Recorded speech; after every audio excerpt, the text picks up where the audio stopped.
ஒரு மனிதன் உயிரோடு இருக்கும் பொழுது அவனுக்கு எத்தனை மன்றங்கள் பாராட்டுவதில் கிடைப்பது என்பது பெரிதல்ல. அவன் மறைந்த பிறகு என்னையே நான் எடுத்துக் கொள்கின்றேன். என் மறைவுக்கு பிறகு எத்தனை மன்றங்கள் எத்தனை மக்கள் என்னை நினைக்கின்றார்கள் என்பதை பொறுத்துத்தான் நான் வாழ்ந்ததற்கு ஏதாவது நியாயமான காரணம் இருந்திருக்கிறது என்று நினைப்பதற்கு அது உதவியா. படம் இன்னைக்கு போட்டாங்க, அப்படி இவ்வளவு கூட்டம் இருக்குது. பணம் யாரும் ஜனங்கார பணத்தை பார்க்கல, தலைவர் மக்கள் தலைவர் மனசை தான் பாக்குறாங்க.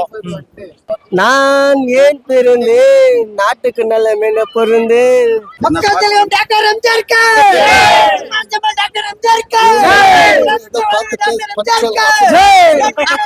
என இந்த திரைப்படத்தை காண வந்த மக்கள் கூட்டத்தை நீங்கள் பார்ப்பீர்களே. ஆனால் இனி எந்த காலத்திற்கும் எத்தனை ஆண்டுகள் எத்தனை யுகங்கள் வந்தாலும் கூட பொன்மனச்செம்மல் மக்கள் திலகத்திற்கு ஈடு இணை யாருமே இல்லை இல்லை என்றுதான் சொல்ல வேண்டும்.